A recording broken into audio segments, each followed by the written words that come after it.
Welcome to the Carl Jackson Show podcast, your daily dose of objective truth in a world of confusion and lies. Guys, I'm going to recap on this border bill that is a complete and utter disaster. 8 points or 8 takeaways that you should know about the Senate border bill.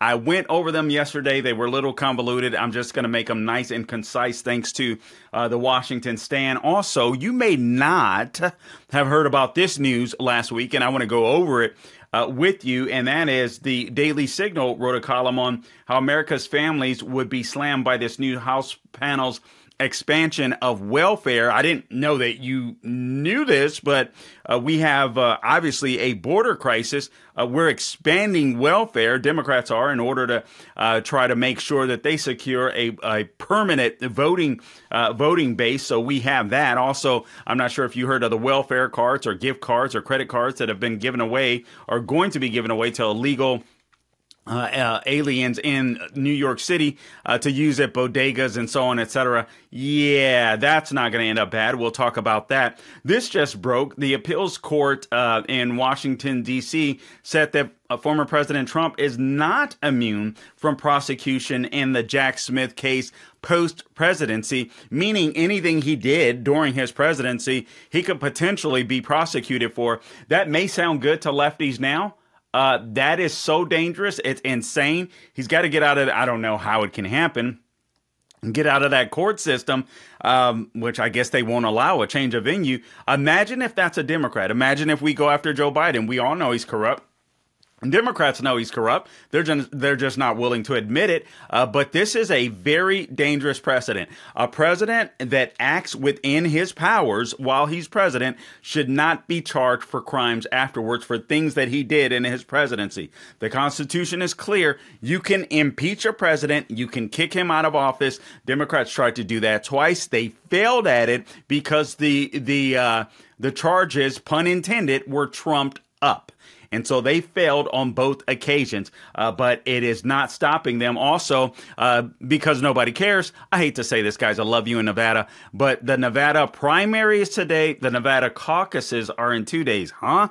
Yeah, exactly. We'll get to that as well. All of that coming up and more in this edition of the Carl Jackson Show podcast. But first, let me pause for just a second to remind you to please subscribe to this podcast wherever you go to get your podcast, or follow or share, all of that good stuff. And if you're on YouTube and Rumble, I believe you can review and give us a high score. I believe that is a 5. That is going to help us to spread the message of freedom throughout the internet. So please help us to do that.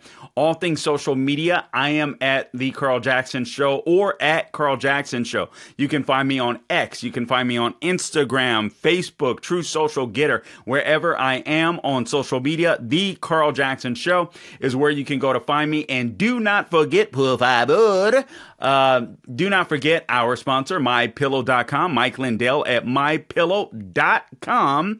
All right. He's got fabulous deals available for those of you in my listening audience. All you have to do is click on the radio podcast square at the top of the MyPillow.com webpage. Enter my name, Carl. I spell it with a C, C-A-R-L. And all of the deals that are available on MyPillow.com will be available to you. If you prefer to call, go old school, 800-858-0263. That number is 800-858-0263. Guys, there are a buttload of sales. If you want to buy early for Christmas, if you want to buy, early for someone's birthday, if you want to just treat yourself, Mother's Day, Father's Day, you can buy early. The deals are absolutely insane. From the Giza Dream Sheets to the MyPillow 2.0, to the mattress toppers, to bath towels, to robes, to dog beds, you name it, MyPillow.com. American jobs, American manufacturing, and a great night's sleep. 10-year warranty, 60-day money-back guarantee, all at MyPillow.com when you use my name, Carl, C-A-R-L, as the promo. All right, let's get right into this podcast. This is Border Patrol Union President, and I forget his name. I believe it is Brandon Judd, if I'm not mistaken. I was very surprised, I must say, very surprised to hear this audio of the Border Patrol Union president simply because he's been on Fox News, whether on all the conservative shows, Laura Ingraham, Sean Hannity, Jesse Waters, I'm sure, talking about the border crisis and what Biden is doing to absolutely destroy the border. But he's in favor of this border deal, which is an absolute, or this latest border bill that was trumped up by the likes of Senator Mitch McConnell, Chuck Schumer, and Senator Langford, Senator Kirsten Sinema, and I forget the other guy's name, Democrat Senator Chris Murphy, who, by the way, on his X account admitted that this will not shut down the border. All they would do is steer the illegal aliens to the ports of entry. This is a complete and utter sham. So I don't know if this Border Patrol Union president did not read the bill. I don't know. Some have said, listen, in this bill, there is a raise for the Border Patrol Union people. I don't know. I'd like to think that this guy is just so frustrated. I'd like to give him the benefit of the doubt because I've heard nothing but good from him for so long. So to hear this is insane. And I understand the argument. The argument is from many, even on the left and some on the right. Hey, what Trump wants to do is to wait until he gets in to address this issue. I understand that argument. But when you understand how bad this bill is, I'd rather wait for him to get in office. Lord willing, he does. If he doesn't, we're screwed. But I think with this bill, we're screwed because all it does is codify illegal immigration into our legislative system permanently. Yes, you heard me right. Illegal immigration. Come one, come all. We're going to accept these. This is crazy. This is Looney Town. Without any further ado, let's go ahead and play this video. And then I'll get into just a recap, if you will, of yesterday, although I'm going to keep it concise. And then also I want to get into this welfare expansion that no one is talking about that is absolutely insane. All right. So here we go. I don't know where we live. I don't know where we live. This is not my America. Anyway, this is a union president, border union president with Stuart Varney on Fox Business. Let's go ahead and roll the video. Por favor, Gabe. If this bill fails, wouldn't that force President Biden to start using executive orders?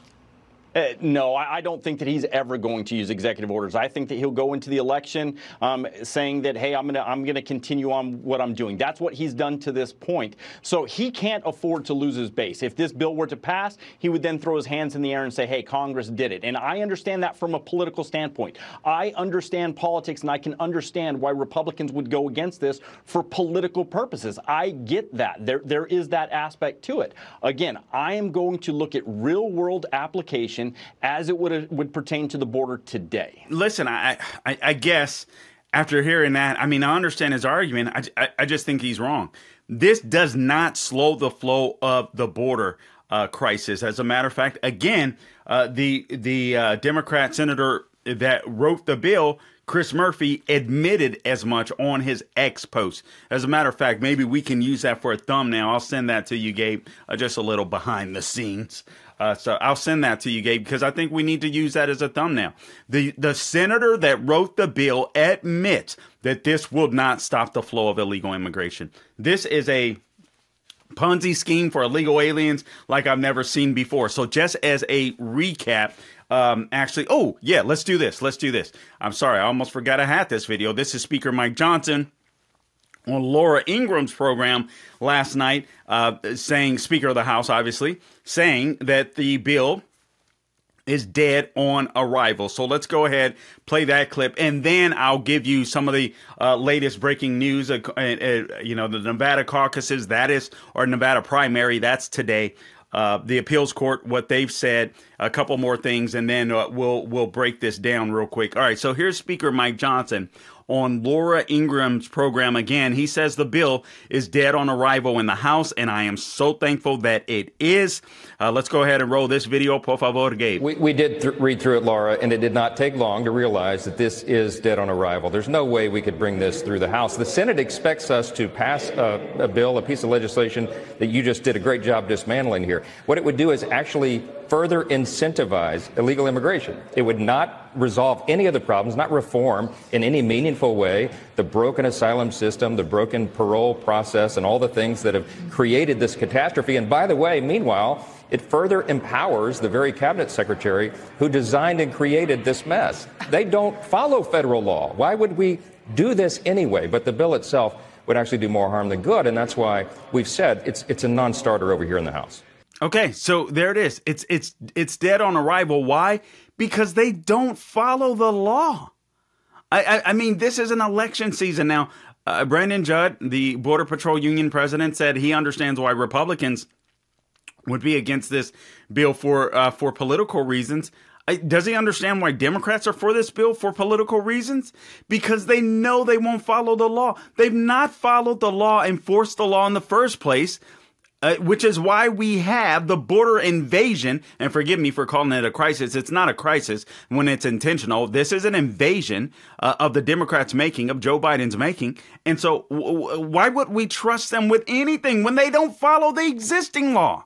I mean, we're in loony town. I can't believe this. So let me just recap real quick. But before I do, let me share this, because this broke. I heard it earlier and I saw the headline on Breitbart. Now, if I could get my laptop up and running, here we go.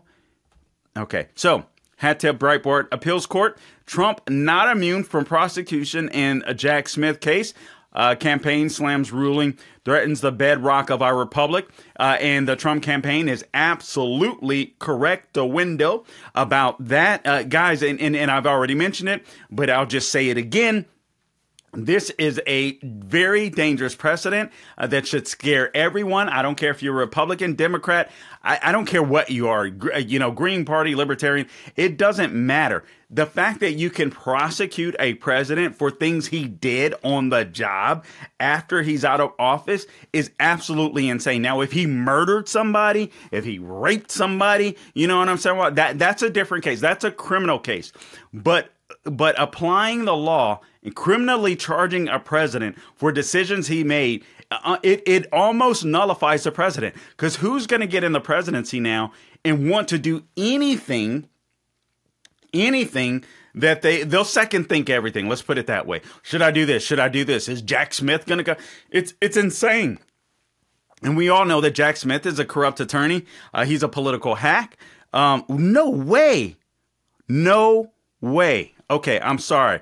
Guys, I'm just seeing this headline. I saw Toby Keith trending on obviously a popular country music singer. I saw him trending on X. I did not know why, because I didn't click on it.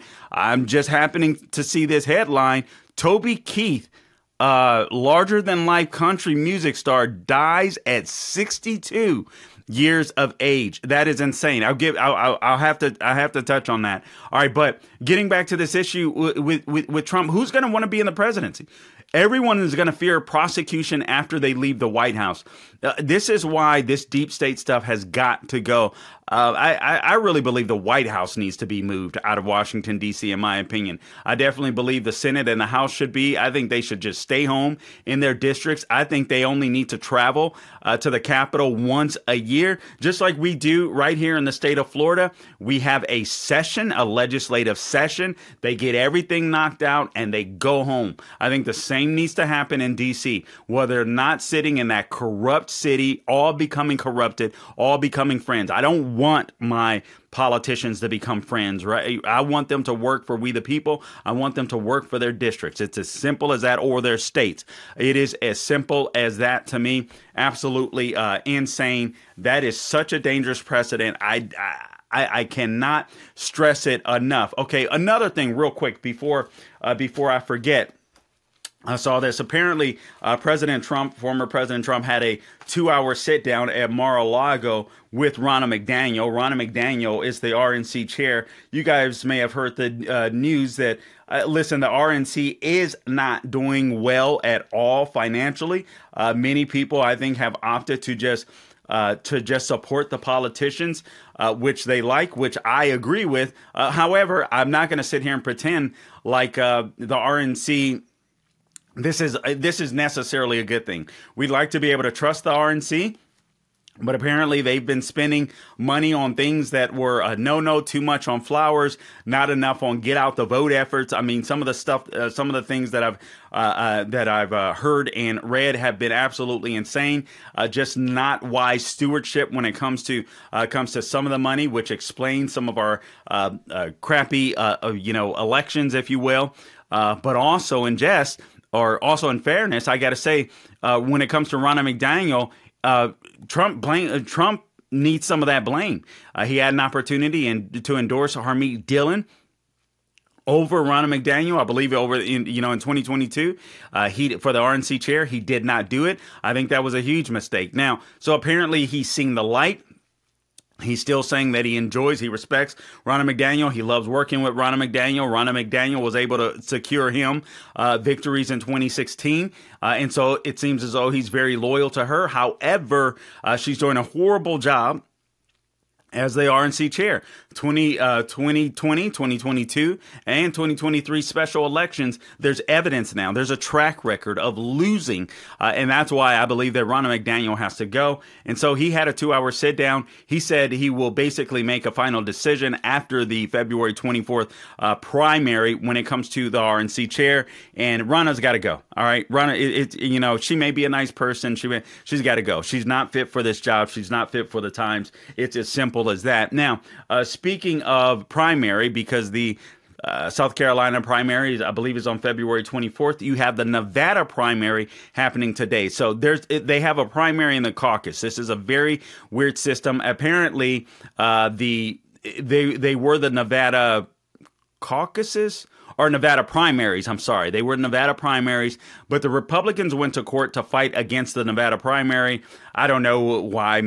Perhaps I suspect citing corruption. It's when Democrats were running the primary system, so they wanted a caucus system. They were not able to win and get a full caucus system, but what the judge did do, in bit of a sort of irony, if you will, is allow them to keep their own caucus system for the Republican candidates. So Republicans can essentially have a primary and they can have a caucus. And that's exactly what's happening. So you have Nikki Haley's name that will be on the ballot for the primary, which is weird because I thought I'd read that she had not made it on the primary ballot, but her name will be on the primary ballot, whereas Trump will be, the GOP will be caucusing for their candidate, and there will be no delegates awarded for the primary. So even though Nikki Haley's name is the only name on the primary ballot, even if she were to win in Nevada, she wouldn't score any delegate points. Those delegate points will come strictly from the GOP's caucus, which is absolutely stupid. They just need to end the primary. The GOP does, either primary or caucus. The Democrats continue to primary there, but the GOP need to make up their mind. So that's that. I want to make sure that I got. All right. So we covered the Nevada caucuses. We covered the appeals court. We covered Ronna McDaniel. Let me just cover this breaking news with Toby Keith. I can't believe. Listen, guys, I'm not even. There's some country music that I like. I'm not going to sit here and lie to you. I hear some music every once in a while, and I'm like, hey, you know what? That's okay. I've never been a big country music guy. I'm black. No, just black. But you know what I'm saying? You hear some music, and it's like, you know what? That ain't bad. I could, I could roll with that. I remember when Nelly did the song with, I forget that group. You know what I'm talking about, Gabe? Anyway, when they collaborate and mix, so I thought that was good. I liked Darius, Rucker, and I even liked some Garth Brooks back in the day. But man, when that joker found out he was such a left-wing loony. But anyway, in other words, there's some good country music out there. I know there's a lot of country music lovers. There's some that I listen to that I like. Toby Keith, I can't believe it. I mean, this guy is obviously a legend. in the country music industry. I mean, always seemed to be a good, decent guy. And it says here, this is from Norman, Oklahoma. A beer for my horses. Singer-songwriter Toby Keith has died. He was 62 years of age. Keith, who was battling stomach cancer, I didn't know that, passed peacefully on Monday, surrounded by his family, according to a statement posted on the country singer's website. He fought his fight with grace and courage. The statement said he was diagnosed in 2022. Okay, I didn't know that. Sometimes a polarizing figure in country music, the 6'4" singer broke out in the country boom years of the 1990s, crafting an identity around his macho, pro-American swagger and writing songs that fans love to hear. Over his career, he publicly clashed with other celebrities and journalists and often pushed back against record executives who wanted to smooth his rough edges. Man, all right, so Toby Keith passes away at the age of 62. He was known for his overt patriotism on post 9/11 songs like Courtesy of the Red. Oh, come to you, courtesy of the. Remember that one, Gabe? I can't lie. I love that song. Of the red, white, and blue. All right, boisterous barroom tunes like I Love This Bar, Red Solo Cup. He had a powerful, booming voice, a tongue-in-cheek sense of humor, and range that carried love songs as well as drinking songs. Man, among his 20 number one Billboard hits were How Do You Like Me Now, Should Have Been a Cowboy, As Good As I Once Was, My List, Beer for My Horses, a duet with Willie Nelson. Keith worked as a roughneck in the oil fields of Oklahoma as a young man, then played semi-pro football before launching his career as a singer. What a go-getter. All right, man. Good Lord. Rest in peace. Anyway. All right. So just real quick, let's do a recap, and then I'm going to talk to you about some welfare stuff that you may not have known was going on, which is even more reason to close the freaking borders. All right. So recap real quick. Let me take a swig.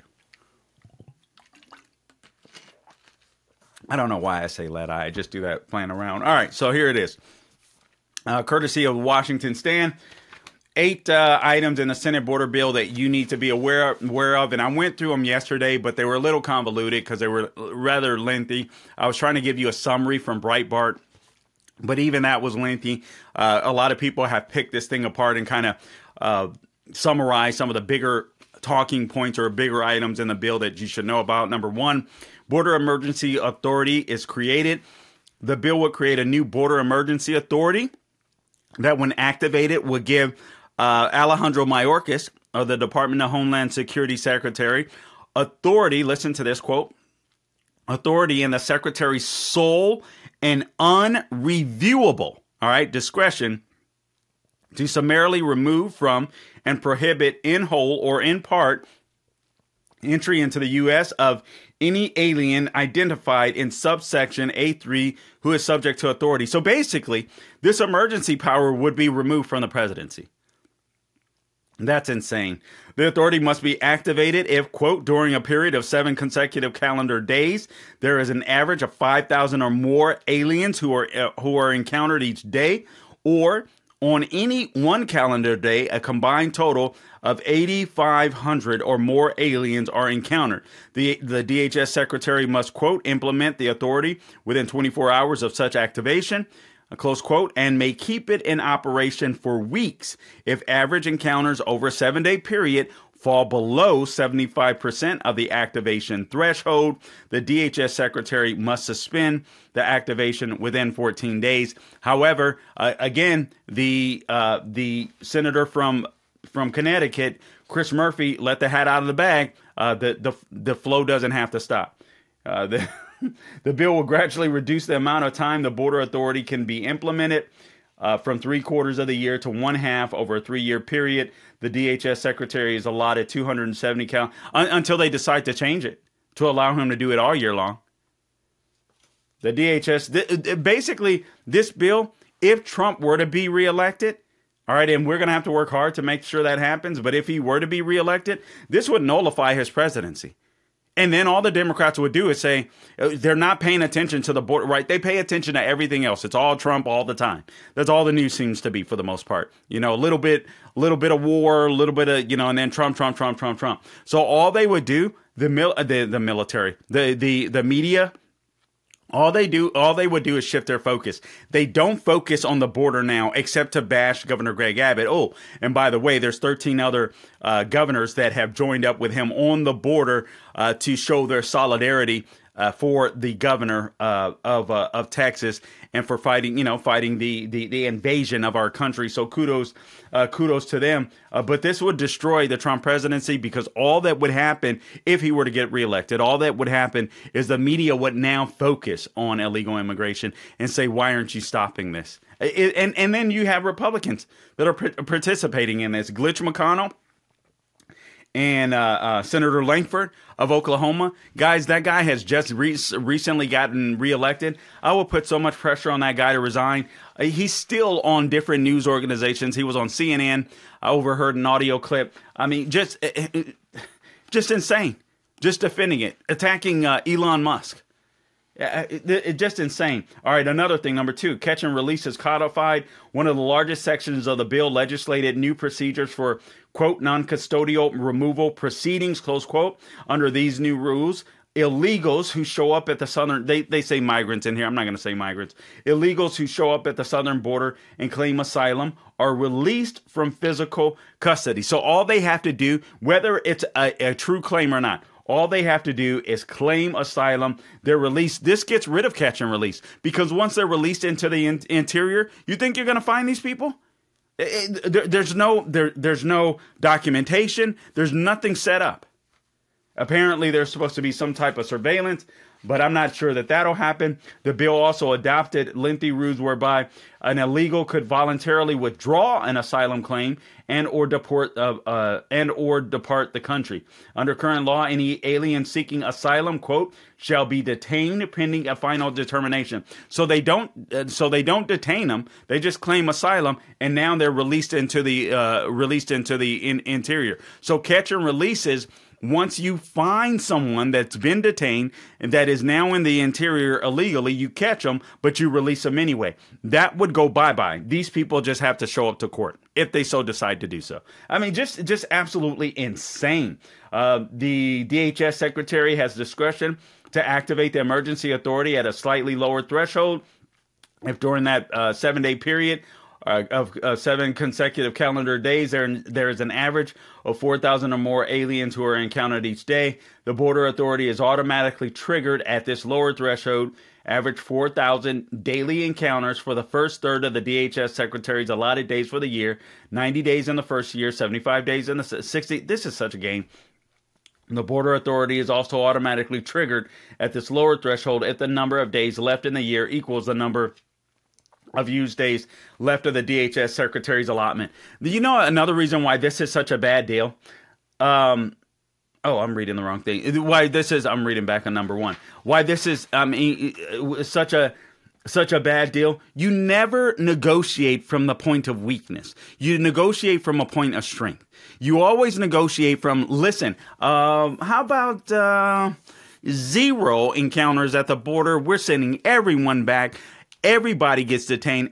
You start there.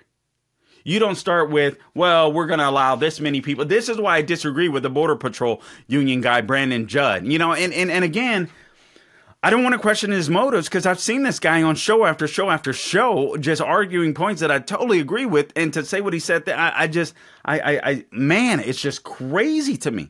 We're in crazy town. We really are. But this is not negotiation from a point of strength. Under current law, going back to catch and release, any alien seeking asylum shall be detained pending a final determination. This bill spells out detailed procedures for what constitutes due process. At these hearings, if denied asylum, migrants can petition the DHS secretary to have their case retried. Really? Instead of just being sent back? The bill will prevent the DHS secretary from imposing restrictions on an asylum officer's ability to grant or deny relief sought by an alien in a protection determination or protection merits interview based on numerical limitation. Number 3, appellate jurisdiction reassigned. Under the bill, the U.S. District Court for the District of Columbia would have sole, listen to this. So DC, the people that just said, I just, broke the news today, Breitbart just broke the news that Jack Smith can apparently prosecute Donald Trump for things he did on the job as president. Not a crime as in rape or murdering somebody or anything like that, but they're policy things that he put into place that they think are criminal. The left does. I mean, communists on the Democrat Party and the Democrat Party. So now they can try Trump as a criminal for. I mean, this is insane. This is how you end the country.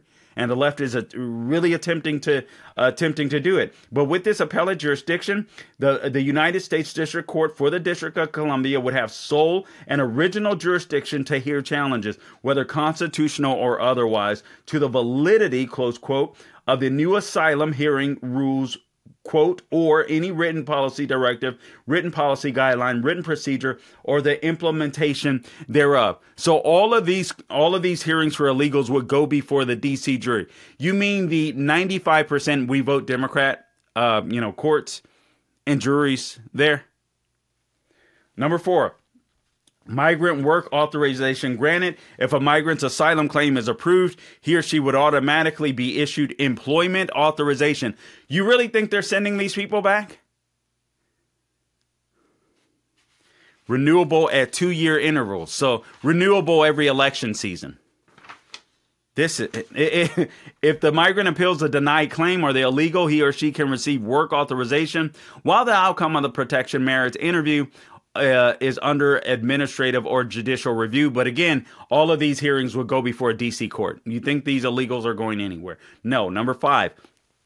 Limited legal representation provided. The bill would generally require migrants to obtain their own legal counsel or represent themselves. However, it would authorize immigration judges to appoint legal representation in limited circumstances. Judges can appoint counsel for an alien minor or a migrant deemed incompetent, which means they can't reasonably understand the proceedings or represent themselves due to a language barrier, illiteracy, or other factors. Hey, I got an idea. How about remain in Mexico? Done. That's executive authority. How about remain in Mexico? How about clear this up? Stop encouraging people to come here. If you come to the United States, you will be denied entry. You will be denied citizenship. You will be arrested, detained, and deported. End of sentence. Done. Done. You will start seeing the Mexican cartels will be like, oh man, we can't make money anymore. We're not bringing you foods over. We're going back to drugs. Unfreaking believable. Miscellaneous immigration policies proposed. This is number 6. In addition to the policies described above, the Senate's bill includes more than 100 pages of other border policies. These include slashing red tape to allow America's Afghan allies to immigrate. Our Afghan allies, huh?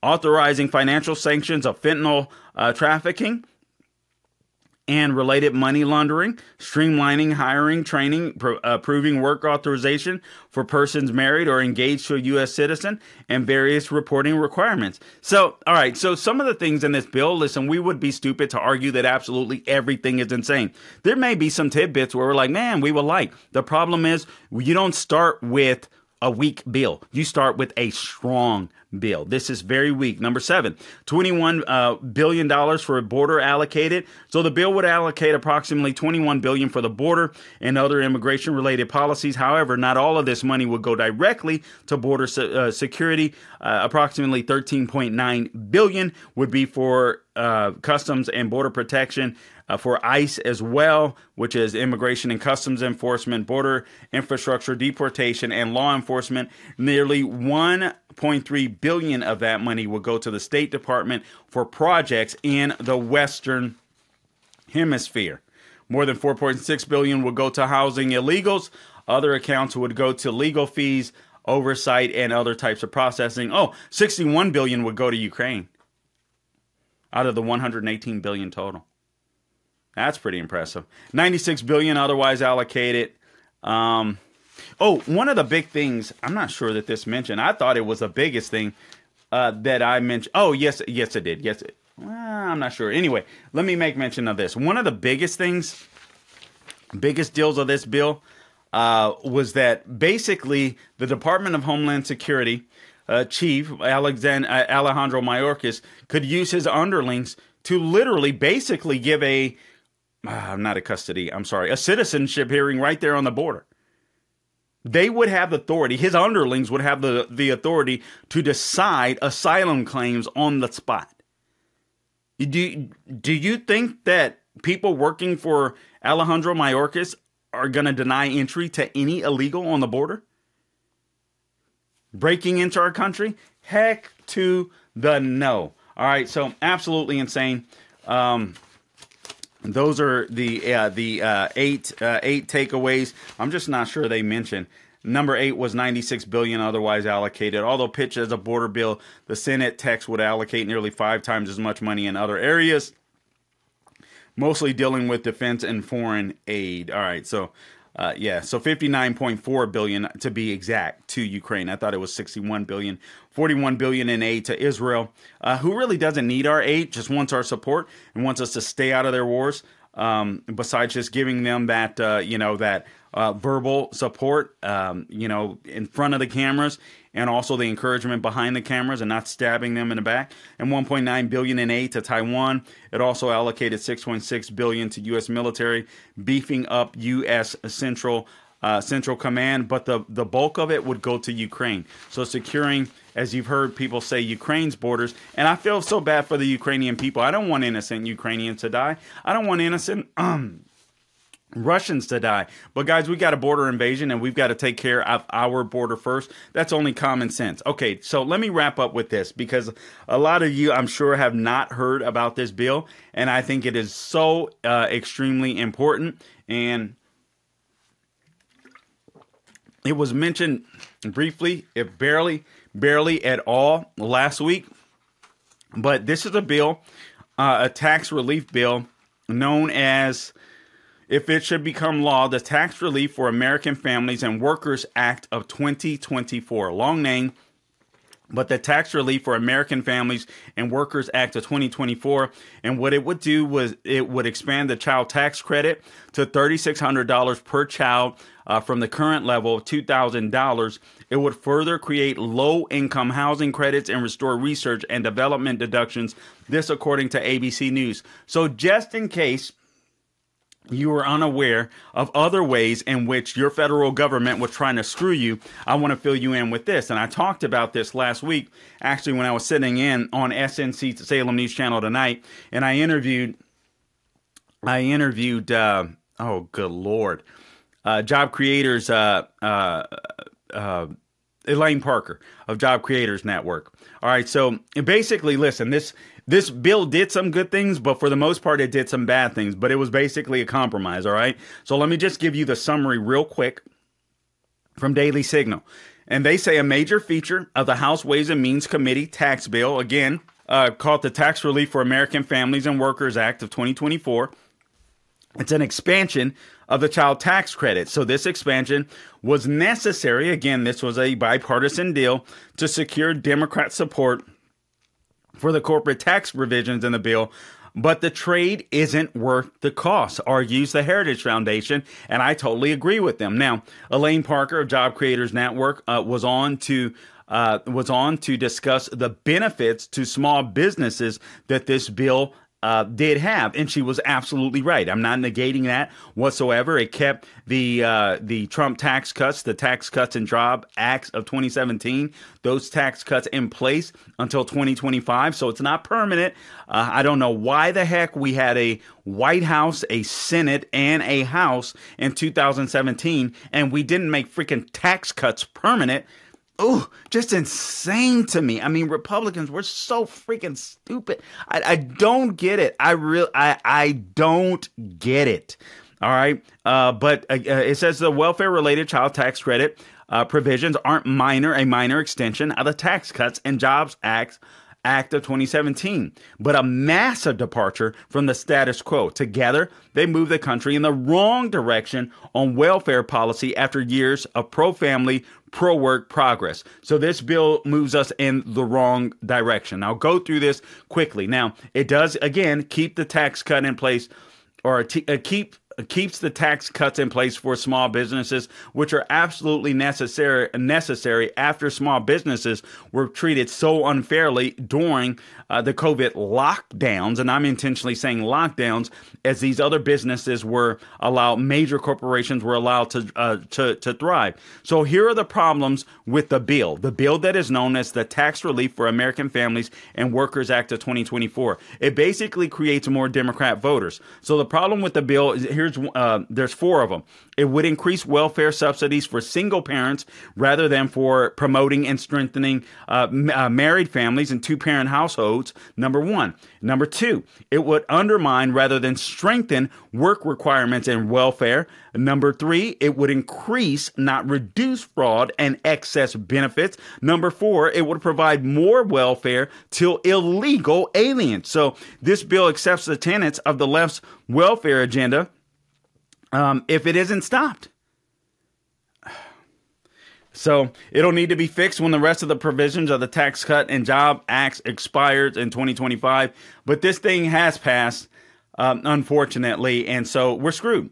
This program disincentivizes, at least I believe it has, this program disincentivizes work and family formation. It expands the so-called refundable child tax credits that would simply expand the flawed welfare state as it exists. The bill accepts the premise by Democrats that, for one, more welfare money has to be spent, which isn't true at all, and then primarily to subsidize single-parent homes. Although the bill claims its aim is to provide quote-unquote tax relief to families with children, there's little to no tax relief available in it for working families whatsoever. Furthermore, and by the way, I forgot to mention this. Did you guys know that government workers got a bigger raises than the private sector workers did last year?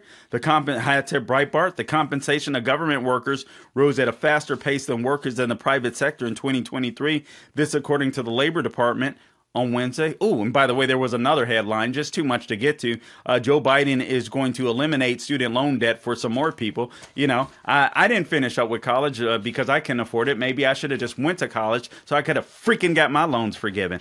I'm just so tired of this crap. So tired of this crap. You try to make the right decisions in life based upon what you can and cannot afford and figure out and forge other ways to try to become a success in the United States of America. And then you have the left that tells you, you know what?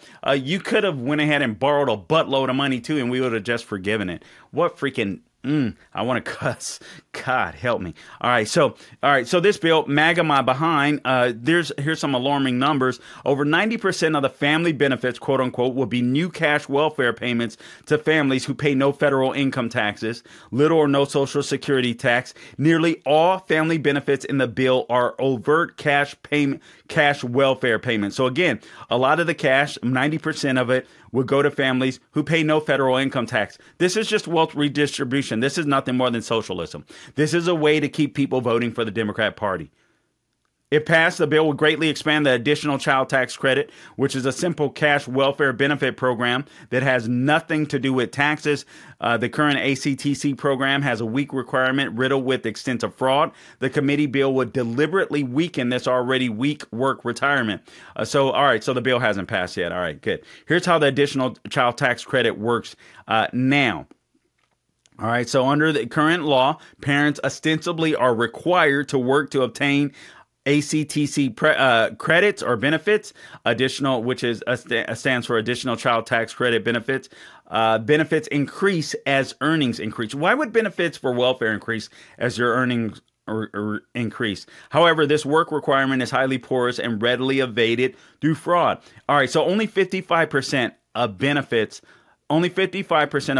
for single parents appear to go to the eligible parent. In other words, the parent that applied for the welfare.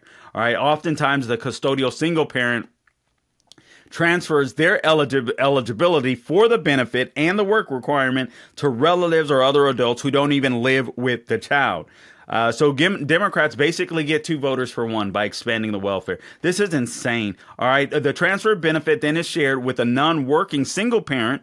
A work requirement that easily can be transferred, quote unquote, to others isn't a work requirement at all, is it?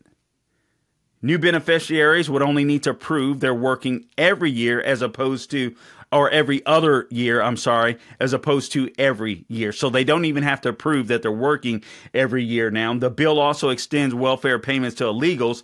So under current law, legal aliens who have children born in the U.S. May claim cash welfare benefits from the additional child tax credit. The committee bill would expand these cash welfare payments for millions of current illegal aliens and millions more who enter the country in the future, exacerbating a design flaw in the program. I told you earlier, we heard the news yesterday that illegal aliens can now get basically a credit card, a welfare credit card in New York to be able to use the money for groceries and bodegas and such like that. You don't think they're going to use those cards for nefarious purposes, some of them? Sell them or otherwise? This also increases the means-tested welfare system. This new welfare bill does. So the bill would substantially increase a means-tested welfare system that already costs over $1.2 trillion annually. Benefits in that system are already quite high, the Heritage Foundation explains. So here's how it works under the current law when it comes to this means-tested welfare system. Normally means-tested means, hey, listen, you make so much money you don't need welfare. Not in this case. So, for example, in 2023, a single mother with two school-age children earning $15,000 per year would also receive an additional $15,476 in welfare benefits from the Earned Income Tax Credit. All right, so that's about $30,000 worth of welfare. Now, the additional child tax credit and the food stamps, all of that kind of stuff. SNAP program, all right? So that's $30,000 cash payments, SNAP welfare benefits, all right? Earned income tax credit, so on. That's $30,000 plus $30,000 at this point. Now, in addition, this bill would add eligibility for Medicaid coverage worth on average another $15,000. Altogether, the standard welfare benefits would triple the parent's income. Total post-tax resources would come to around $44,300. In addition, some but not all such families would receive Section 8 or other public housing aid worth around $10,000, bringing total potential resources to around $54,300. Why work? If you're a unmotivated person, why work? Why not just get two people living in the same household, a roommate? You know what I'm saying? You guys live it up. Why work?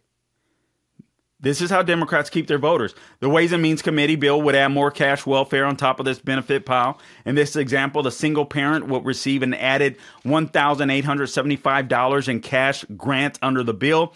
This would bring the family's total income to $46,184 or $56,184 if the family receives housing aid as well. Now, by deceptively calling this bill tax relief, this is a problem, and failing to even hint at the welfare that it's already received by a lot of beneficiaries, the bill lays fertile ground for even more welfare expansion. So this isn't tax relief, this is welfare expansion. So they're calling this bill, where is it at? They're calling this bill, I'm sorry. Sure, I get this. It was such a long name. I had it in another, again, the Tax Relief for American, no, it's not Tax Relief for American Families and Workers Act of 2024. It is absolute welfare expansion. That's all that this is. All right, let me wrap this up. Guys, we have to know what's happening in the House and Senate. You got to call your congressman. This bill shouldn't pass. I understand Democrats have to work with, or Republicans have to work with Democrats. But all you're doing is setting up potentially what could be a one-party government. This is the rule of incrementalism. This is what the left understands. If we can get more and more people on welfare, we'll control them. The goal of this package really is to get rid of work requirements altogether. Remember, I believe it was under Bill Clinton. Yeah, it was under Bill Clinton, then former President Bill Clinton, where work requirements for welfare were implemented. What the left is trying to do is get rid of any work requirements, and they can just throw anybody on welfare. That's what this bill is about. So the goal of welfare reform at the time, this is very important because all the left is trying to do is reverse everything. So the goal of welfare reform in the mid-90s under the Republican-controlled House and President Clinton was this. A principal aim, listen to this, of welfare reform was to halt the rapid and alarming disintegration of marriage. Family collapse had been steadily advancing for decades. Work requirements reduced the utility of being a single parent on welfare and raised the relative utility of being married to a working husband. The goal was to prop up marriage again and traditional families. Why? Because that is the best way to avoid poverty. So basically, I mean, the goal is to dismantle the family unit, to keep people benefiting from being single and unmarried. But the goal of welfare reform was to encourage traditional marriage. That is the best way to eliminate welfare. That is the best way to eliminate poverty. Even the Brookings Institution, which is a left-wing think tank, all right, so that's a left-wing think tank. Even they said all you have to do, for the most part, to avoid poverty inside of the United States is graduate high school, right, and get your diploma, and then get a job, get married, and then have a kid. So graduate high school, get a job, get married, don't have a kid outside of wedlock, all right? Get a job, get married. Oh, I'm sorry. Graduate high school, get a job, get married, and then have babies. Graduate high school, get a job, get married, then have babies. If you follow that, guess what? You're going to be successful in the United States of America. You're at least going to graduate to the middle class, which the left is currently trying to destroy. And this is even more proof, another bullet in their quiver, welfare to try to destroy the middle class. That's all this is. Keep a permanent poverty base. This Democrat Party is evil. Guys, listen, I appreciate you tuning in to this edition of the Carl Jackson Show podcast. This is your daily dose of objective truth in a world of confusion and lies. I'm glad I could bring you this news today. Please share this podcast wherever you go to get your podcast. Share it with your friends. Share it with your neighbors. We would certainly appreciate that. And until next time, do not grow weary doing good. Don't forget to support MyPillow.com, Carl Jackson, or Carl, promo code Carl, C-A-R-L with MyPillow. And follow me on social media. Until next time, don't grow weary doing good. God bless you.